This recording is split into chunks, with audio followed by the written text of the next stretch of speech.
Now it's up to me.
How wonderful to be out walking here in this place, quite different than our northern habitat.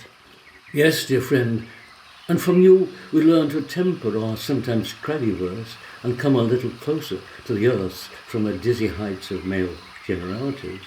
Yes, Samuel, they do say that we women are proficient in that respect. Indeed, William often finds inspiration in my daily notebooks that I write during and after my walks in nature. Oh, look, how William is pacing ahead towards our little bower in the valley. There you both are, you laggards. Let us press on towards our little Birch Street church and have our lunch, whilst we contemplate the beauty of this little paradise. How wonderful to be away from smoke-filled towns and cities, with their industries and news of that bloody revolution that in our youth, Samuel, we had such high hopes for. We did indeed the equality of humankind, men and women, and of all creatures, to be free to enjoy and learn from nature in all its moods. I fear, Samuel, that in your pantocracy it will become a trifle crowded here. But there is room for all, and who knows, our little temple might be filled with the devotees of Monsieur Rousseau. And this is why, William, our work is so important, that in the simple common tongue we can reveal the beauty of nature, of the supernatural, and the life of the imagination. We will reach minds through art, and not through politics. And as our sage demands to cleanse the gateways of our cluttered senses, that we may fully experience this world, and much more, as the followers of Swedenborg contend in their New Jerusalem, to feel the pulse and spirit of nature in our very arteries, as this stream here nourishes and gives life to the whole valley, as the experience of the natural world nourishes us too. And yet, in this part of the world, we are held under suspicion and spied upon, for we are neither folk nor gentry. And their suspicions are well founded. Yet our revolution is to find the universal mind, of which we are all part, which we find mirrored in the natural world and in our being. And what great resonance you found in Göttingen, bringing back those tones like a veritable Hamlet. Whilst we endured that Saxon town in the north, although we did ascend the mysterious Brocken. And I envy you that, Dorothy, walking in the footsteps of the great Goethe. Indeed, I have found much inspiration and confirmation in those German idealistic thinkers, as much as I did with our philosophers Berkeley, Hartley, and William Blake. Here is our sacred grove, worthy of any druid company. Let us recline and contemplate the scene before us. Lines come to mind of Paradise Lost, and images of the paintings of Poussin and Claude Lorraine. I shall sit against this mossy bank, although I always feel how very much alive these emerald plants are. I hardly dare to rest upon them. Yet sit I will, and drink my water and brandy, and listen to your debates and recitation. Oh, surely I'm in heaven.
By Jove, this is a good relatively flat place here.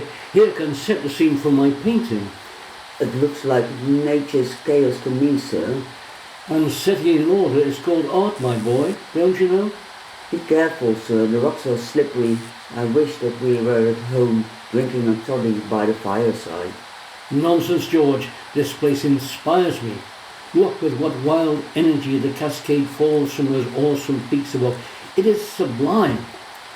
Sublime it may be, sir, but you could just as well paint it in your studio.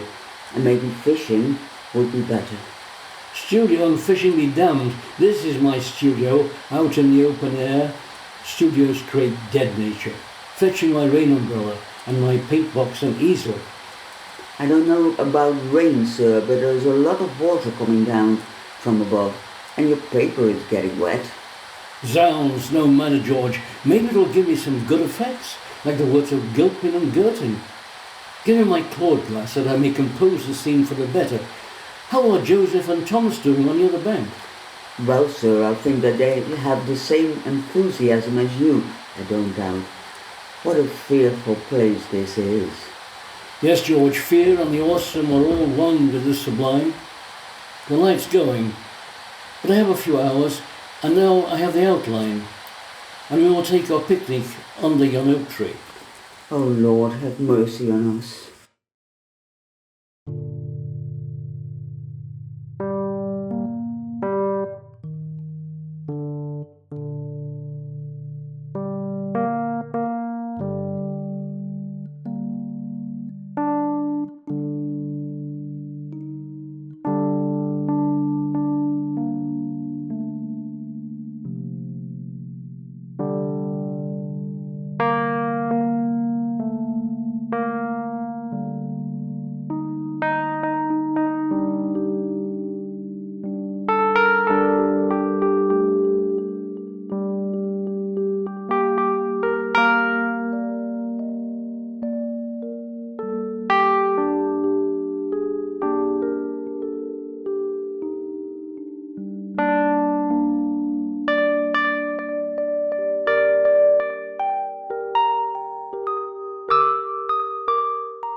The child on the hill, looking out over the land, shimmering mountains far off over the plain, shimmering mountains far off over the plain. Deep in us mystery, dreams in us mystery, lost in us mystery. It's nice to get some time off. Peter, you look younger every time that I see you. It really shouldn't be allowed. Well, we've all earned our little virtual outings, but imagine, my friend, they really don't believe that we still enjoy some of our earthly experiences. Oh well, anyway. What do you think of my rather nostalgic choice of cafes in Deventer, of all places? It's charming. It reminds me of the old country. It's rather busy. What is your poison, young chap? Do you have one of your wonderful cigars for me? Oh, they are all extras. Maybe we are too. I will have the usual. You enjoy my Dutch cigars? How's the work going? Oh, the cathedral. Well, it's going rather well, I would say. Many new contributions, new wings. Why don't they realize there that they are all in their own way contributing to the great project? One wonders when it will all end. I suppose that we are moving towards dear Chardin's omega point of the great unification. Pity they won't tell us. Hardly any point in this timelessness. Ah, look! Here is Hilma. She's come to join our little virtual evening out. How are you, my dear? Oh, very well, thank you, all considered. You spoke of them not understanding the great project. I suppose that I knew the whole time. Well, yes, you are certainly spirit-guided, my dear, and many beautiful works you have made too. I confess, along with Theophacy, that you have influenced me greatly. Actually, we're all guided in some way or another. We used to call that form of inspiration the muse. By the way, Vasily, just to set the record straight, you always contested that you were the first abstract painter, when you very well knew that myself, Kupka and a few other candidates probably were. But that's all water under the bridge now. There, how we women needed to fight for recognition, and of course without trying to be man. And the fight goes on. Imagine, I once met Rudolf Steiner and he refused to look at my paintings.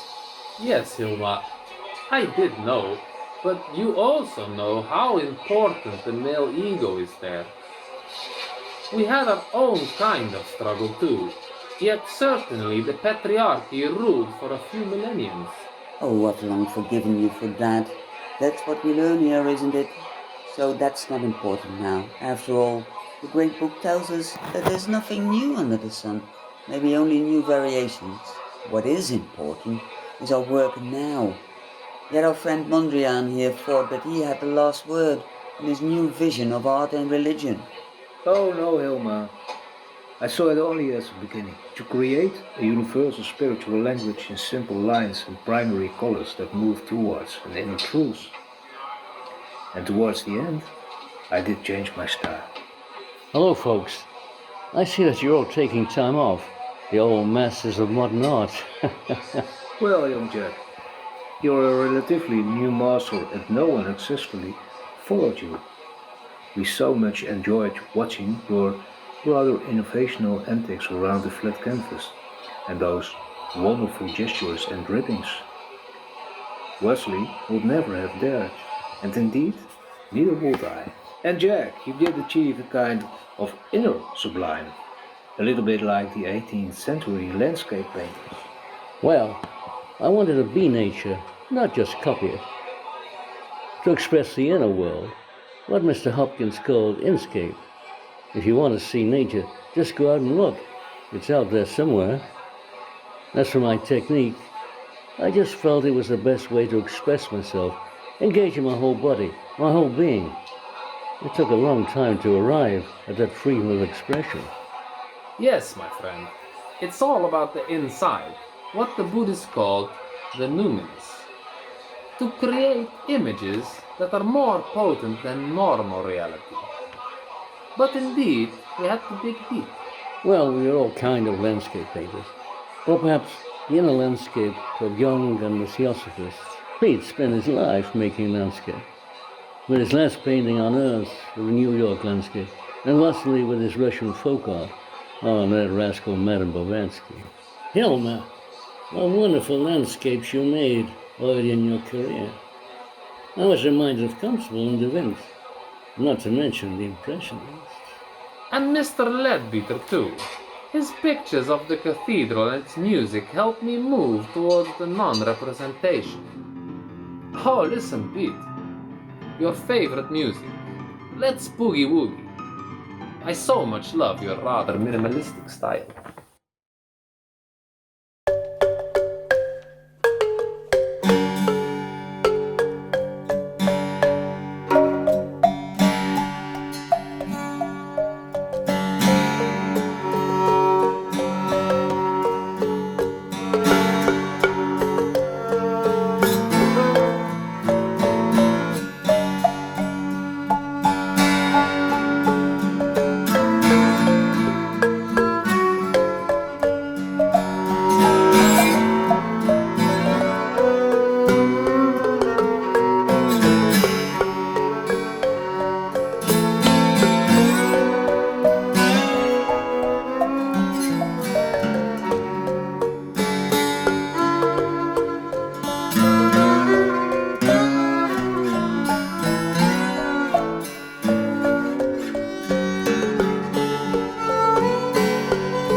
goes, but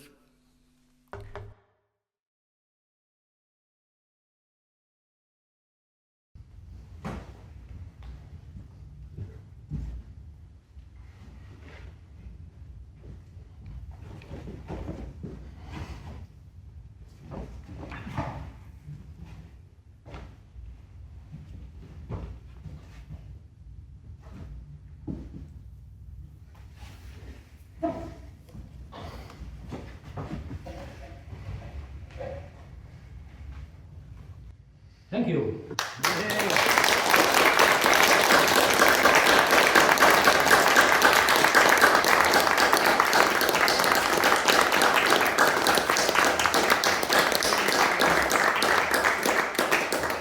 And now we desperately need a drink. Thanks for your attention. Wonderful.